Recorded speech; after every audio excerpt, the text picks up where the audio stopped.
We often assume that it's impossible to become a great product leader without formal product management experience, but that is not the case.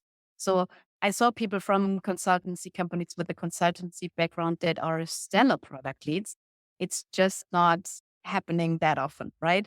So if there are people listening in that don't have a product background and still think, can I be a great product lead? I would say yes.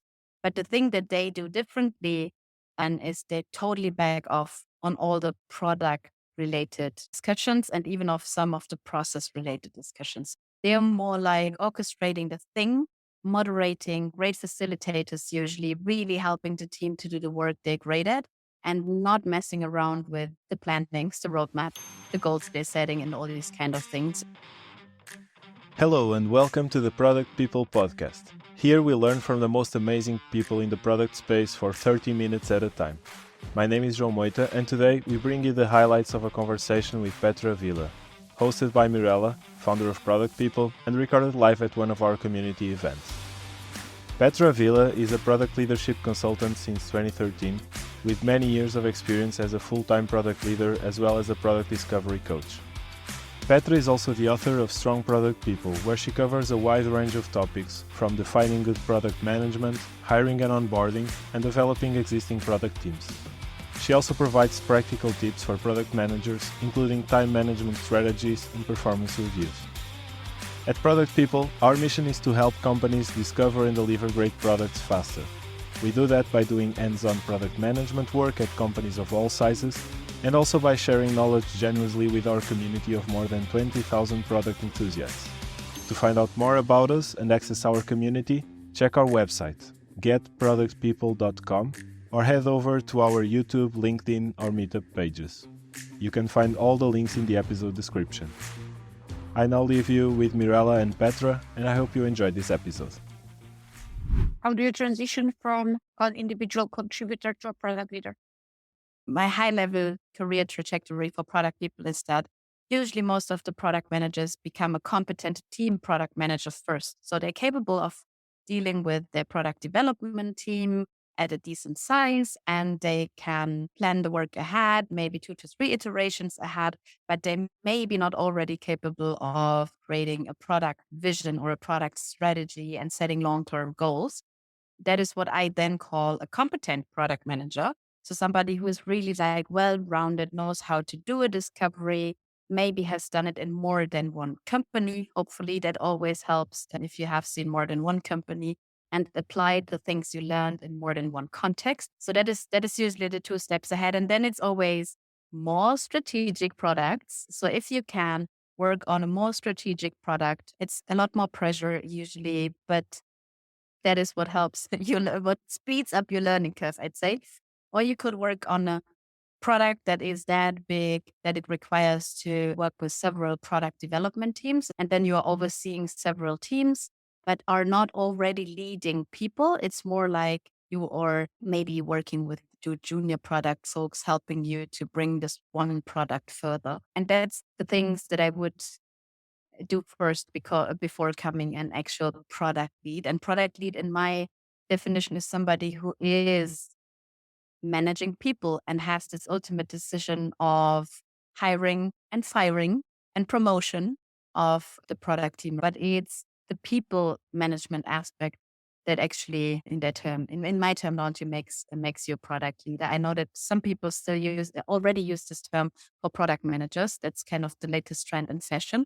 So there's a lot of confusion behind this product leader term. I've noticed, yes, everyone wants to be a product leader. But I agree with your definition that when you are leading other PMs or other product function, then that's leadership. So anything going from group product manager, director, head of product, team lead, CPO.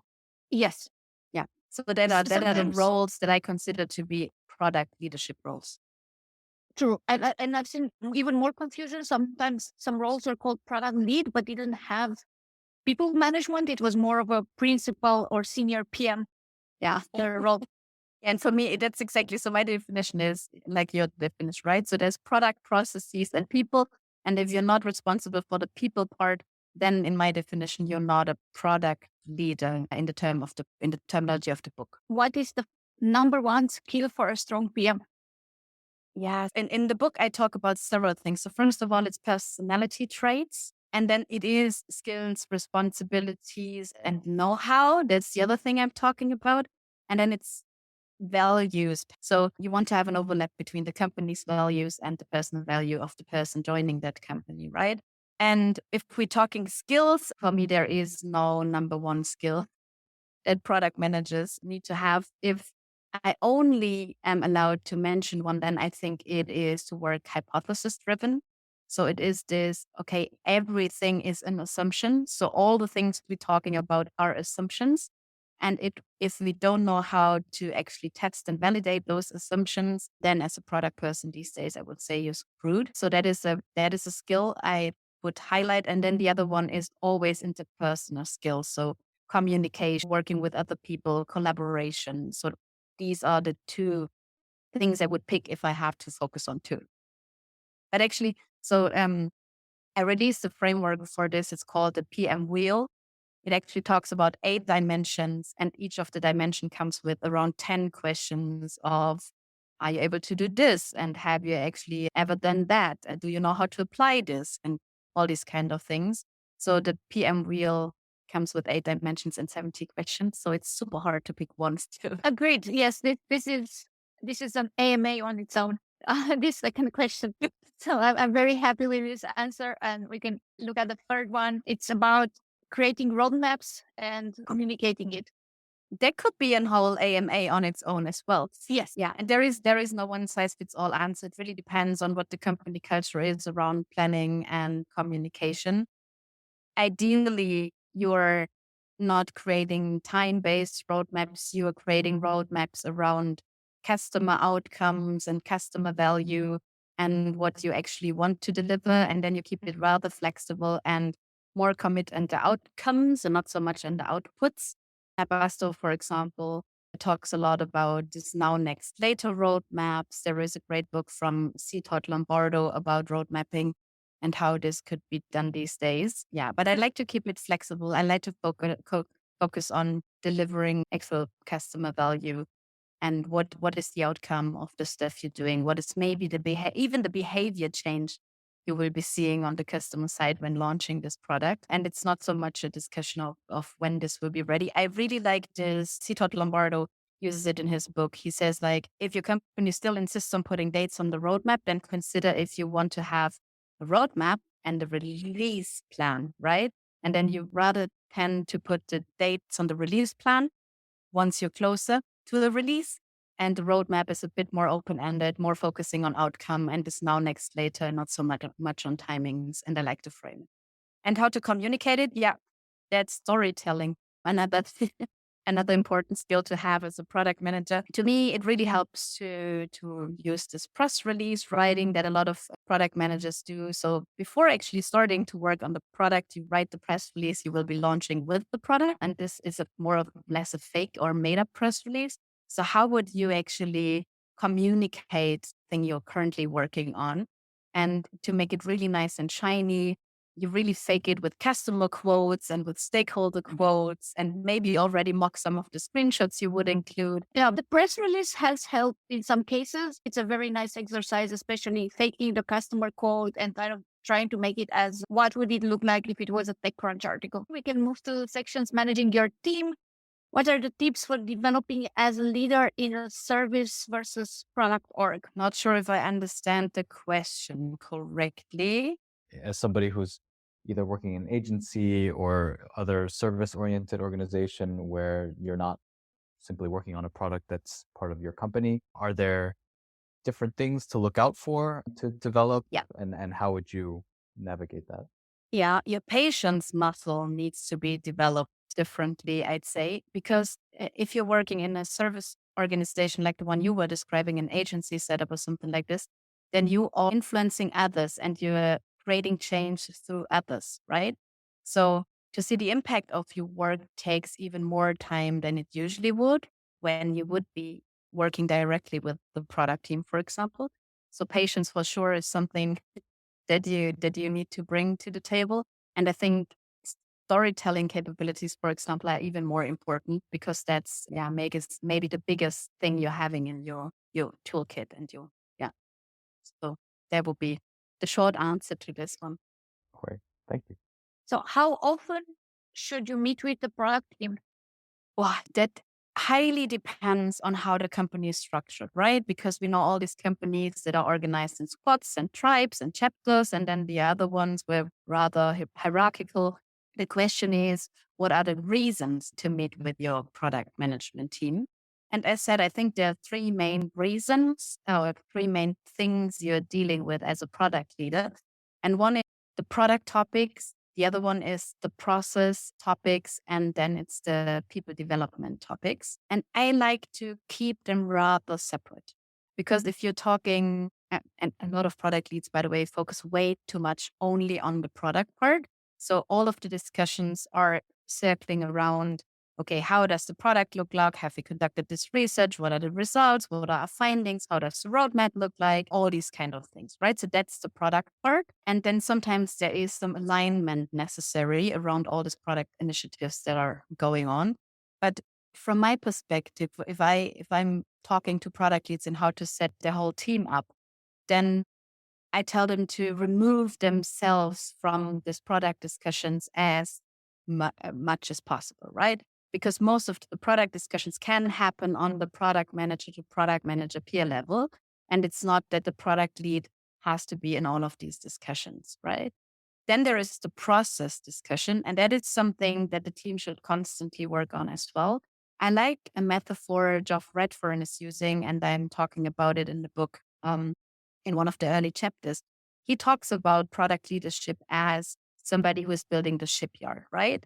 So the product managers are working on the boats and the ships and the vessels, but somebody has to take care of the shipyard around that.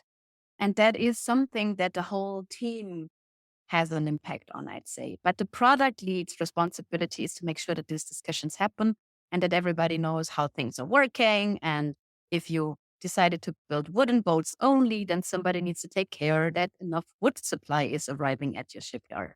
So that is one reason to meet with your product team every once in a while. It's maybe not a weekly thing, but you should constantly work and optimize the processes and the frameworks you're using and all these questions of, okay, do we need to use the same frameworks? Or is it maybe totally okay if everybody uses their own preferred frameworks as long as we get the similar results? So these are discussions you would be having. And then it's all around people development. And that usually is not calling for a team meeting. That usually calls for one-on-ones because that's what a product leader should focus on. So what are the strengths and weaknesses of each and every of the product managers on the team? And what I like to say is the product leader should always think about what is the next bigger challenge I could hand this product to this product manager to help them grow substantially over time. And what is my overall vision? So how far can they get in their career? So it's the bigger picture of this person. And then you, through coaching, help them slowly to get there. And all these three aspects should be tackled. And that and the structure of your product team is defining how often you should be meeting with your teams. And I tend to advise product leads on not to mix the three topics in one meeting. Understood. This is very good advice. Okay, so now how do you monitor if someone is performing well? Do you recommend participating in some of their meetings and observing their behavior? So the short answer to the last question is no. But the longer answer, it depends on your company culture because you will be in some of the meetings anyhow, but then just make sure, and that's what I usually tell product leads, make sure that you go from attending this meeting mode to, okay, I need to sit back and just like observe how this person is actually running the meeting so that I can give them some actionable advice later on. And I really think there is a difference in how to collect feedback, right? So first of all, it could be really like situational feedback. So there was this one situation that you handled well, and then give a lot of detailed information why this was your perception, for example. And please focus on positive feedback as well. All leaders tend to only focus on the negative aspects and the gaps they want to close and the things they think people need to improve on. But usually there's so many positive things that you should actually mention, that you really like this debriefing email or the write-up they made last week, and because it helped you to save time. So that is another important advice. Explain why this helped you, or why this helped others, and how this improved your way of working together. So if you give positive feedback, then really talk about the impact it has, because that makes it less of a generic. And I don't think it's necessary to just like get yourself on the attendee list of some of the meetings to observe how your product folks are doing. It usually, and that is the first part of the question, usually people are approaching you if things are going sideways. So that's the first thing to do. And then you should for sure have a way of how to get some of the feedback in. And really makes a big difference if you know some feedback structures. So for example, ask the people for their observation. So what was the observation they made? What was the situation when they made this observation? And what is the feedback they want to give, and what impact it had?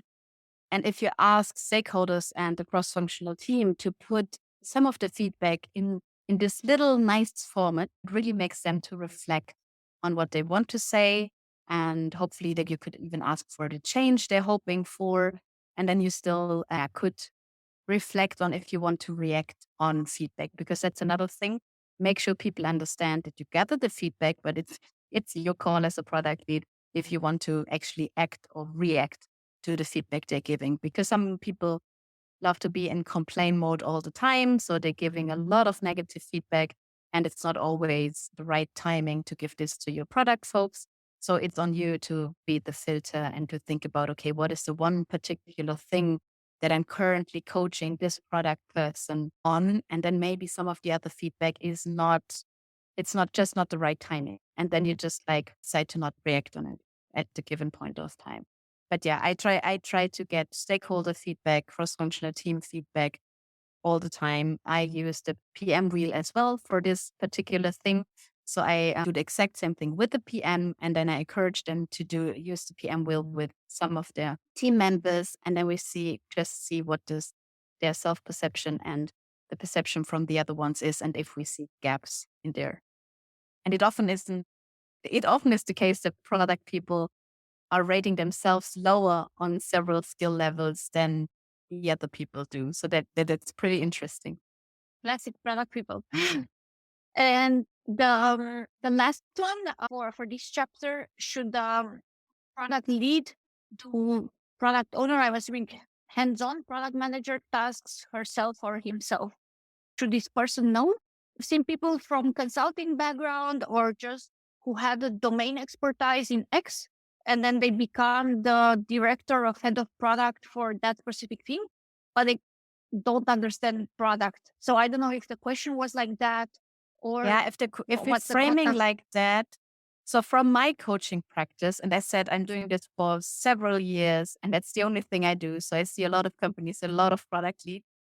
We often assume that it's impossible to become a great product leader without formal product management experience, but that is not the case. So I saw people from consultancy companies with a consultancy background that are stellar product leads. It's just not happening that often, right? So as you were putting it, Mirela, it's super helpful to have product background if you're product lead. But I saw other people. So if there are people listening in that don't have a product background and still think, can I be a great product lead? I would say yes. But the thing that they do differently is they totally back off on all the product related discussions and even of some of the process related discussions. So I'll be doing user research that way or the other. They're more like orchestrating the thing, moderating, great facilitators, usually really helping the team to do the work they're great at, and not messing around with the plannings, the roadmap, the goals they're setting, and all these kind of things. So they're giving the teams a lot more freedom on product and process discussions, that are great in storytelling, facilitating, let every product manager on their team shine and bring what they can to light, and these kind of things. So it's a different leadership style. These companies usually have product coaches somewhere. So that's how they're solving it. They have not only agile coaches, they have a product coach somewhere people can talk to if they need some advice on product related or process related things. Thank you. This is very insightful. What is your favorite interview question and why? Tell me about a time when you. So whatever, yes. however the sentence ends, that is my favorite question, because it's a bit like if you ask people, and have you done product discovery? Yes. But when I ask them, tell me about the last time when you did a product discovery and the learnings you had, then what I'm learning about them is way more helpful to tell how they actually were operating. So tell me about a time when you is the best framing for most of the questions we want to ask. And it works with most of the questions. So instead of asking, how often do you go to the gym each week? Ask me, tell me about last week. How often did you made it to the gym? All right. So the question, diversity, how do you balance that with hiring? I think the question is, do you aim for a heterogeneous team or more like a homogeneous team? So should the people be rather similar or should they be rather diverse and different so that you actually have some healthy friction bringing your products forward? The rule of thumb is the rougher the sea, the more you want to have people that are actually pretty similar in how they're working together. So a startup is in a pretty chaotic situation anyways. So if you go crazy on diversity here and everybody's approaching things totally different, that adds to all the stress you're having anyways, right? And then it's maybe nicer to have people thinking alike, which is not, as I'm not talking about gender, race, religion diversity. It's more about how people approaching and thinking, if they're thinking alike. So no matter their gender, if they think alike, it's maybe a nice thing to happen if you're more in a startup setup. If you're more in a corporate setup, you want to have all this friction because it's boring anyways, and you need to bring in new talent, new thoughts, and new ideas. And then it's nicer to go for more diverse teams and people that are maybe working totally different than the rest of the team and see how this is resonating and what comes out of that friction. Okay, so the question is first, do you want to keep it steady or do you want to rock the boat? And then being honest with what the situation is like and then. Yeah. So it's really, if you're in rough seas anyways, then it's okay if people are having the same operation mode bias. Yeah. And if you're rather in a big corporate, then you want to create this healthy friction and want to hire for more diverse teams. Following up on your book, you had a few questions that you look at is, can they reverse engineer the product? Can they assume why some things were there? What other ways can you gauge of how their brain works? I like those questions a lot in talking with candidates. How long do you think you should wait until you let someone go who doesn't seem to work out? Because I think a lot of people are struggling with this because it's letting people go and that's never easy. Yeah, it depends on your hiring experience because it gets easier with every interview you do. That's why I, for example, really like to do a telephone interview because it makes it way easier to do a 20 minutes phone call and then say goodbye to some of the candidates already if they don't fit the job. And it's not always about them, right? Sometimes it's just not, it just, their salary expectation doesn't fit to the job or diversity wise, it's not what we're currently looking for or so many other reasons. And then it's easier to let them go after one of the first telephone interviews. And it's a lot, it's really like building up your own gut feeling about candidates. And it's way easier if you have a strong compass and if you know what are the personality traits you're looking for, the skills you're looking for, the values, and how to check on those ones. And then it's easier to let them go, early on in the process, hopefully. Cool. Thank you. How would you coach PMs as a product lead? You need to think about, or you need to talk about your expectations because other than a business coach, you cannot only focus on helping this person to improve. You have to give them feedback on how they're currently performing. So that is a bit of a weird situation if you are a product leader and need to coach your product people. So you cannot be the super neutral, I'm all here for your personal development situation. So you need to do both of these things. And what I really like to do is identify a skill gap or something they should work on and then help them to come up with their own development plan. Focus on one thing at a time. So that is one thing. Have a super easy framework for the development plan. I call it the future self, and they need to write it. It's not my job. They need to write it. And it talks about their as is. So what's the current situation? There to be, how would this feel if you have improved your skill or something like this? And what are actions towards your future self? And then you agree on a timeline and on follow-ups, because that's an important question to ask. Do you want me to help you scheduling some follow-ups? How often do you want the nudges? Because it's on them. Personal development is on them. It's not your job to development, but it's your job to offer help with their personal development, right? So that is one thing that I often advise people on. And then I think product leads should always think about is, what is the next bigger challenge I would like to hand to this person so that they are able to grow? Is it a more strategic product? Is it just another initiative? Should they create an onboarding concept for all of the product folks that are joining, or for all of the employees that are joining? Things like this. So what could be something you could apply them to so that they could actually learn new things? Thank you, Petra. Okay. And I think this is a very Berlin question, and I love it. As like, what is a good book for a CEO that doesn't get product management? Yeah. If I'm working with clients where the CEO struggles to get product management, I usually call the Silicon Valley Product Group, because that's what they're specializing in. They're explaining to CEO why product management matters, and they're really stellar in doing so. Or I buy them, if they're reading books, you could buy them Empowered, Chris Jones and Marty Kagan, because they are on a high level explaining product leadership and why this is an important thing to do. You can also put it in a client stakeholder perspective as well. They don't really understand as well as most people in the tech industry do how a product structure works, how the relation goes between client stakeholders, developers, and the whole cycle. So how do you educate somebody who's definitely a smart person? It's not about that, but they were never been in the position of having to delegate somebody to do their job in a completely new field, let's say. So how do you convince someone that, okay, product management is a field, it has value, change the way you work, and you should embrace it? Yeah. So first of all, it's work, because I would need to understand the CEO person and what triggers them, right? So because a lot of CEOs are triggered by best practice examples from large corporates, even if it's super boring, and I hate to bring all of this up all the time. But then we need to talk about Google and about Tesla and about Amazon and how they actually made it. And that is the thing that how you're getting some of the CEOs. There was this great book from the Disney CEO, which shares some of his battle stories as well. It helped me. That's a nice recommendation for some of the CEOs, because it helps them see, why some of the big companies are big, because of they actually were following these rules, and they having Netflix, for example, not a great example.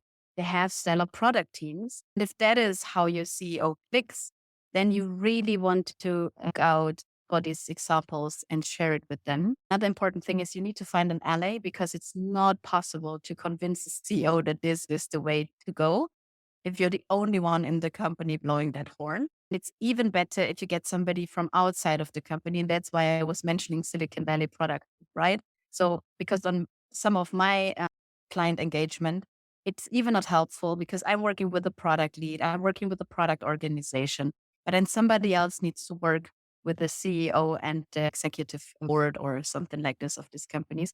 And that needs to be massively expensive, because otherwise they're not believing in whatever they telling. So your problem is just like you're not charging them enough for helping them learn this new thing. Sometimes it depends, and it's expensive. Yeah. Correct. Yeah. Thank you. And you really need to think about how are they learning best, because some CEOs are totally different. They're already super humble, and they're really curious to learn how other companies have become great product companies and how it helped them. And then it's easier to educate them on these kind of topics, right? So I'm not saying that all of the CEO needs to be convinced by super expensive consultants from external, but maybe you can find allies within your company that could help you to, blow the horn. Not take away from Petra, or just to add to it, what I've noticed maybe in the last 6 to 12 months, there are a bunch of companies coming to us and said, our investors told us to focus on product. So there's still hope. It seems like CEO, especially for venture funded businesses, really care about what their investors said. And if their investor said you need a strong PM or you need to fix your product, then they start paying attention to this area and not just considering it as part of the chop, put it to the developer type of mentality that was there before. Thank you, Petra, for Thanks for joining in and for asking all these lovely questions. That was a really fun session. Thank you for listening to this Product People podcast episode. To check the full conversation with video and to see the talks from other guests, head over to our YouTube channel. The next episode will feature David Einemeyer Hansen, also known as DHH, founder of Basecamp and Hey, and the creator of Ruby on Rails. Make sure to follow our show on your favorite podcast app so that you don't miss it. See you next time.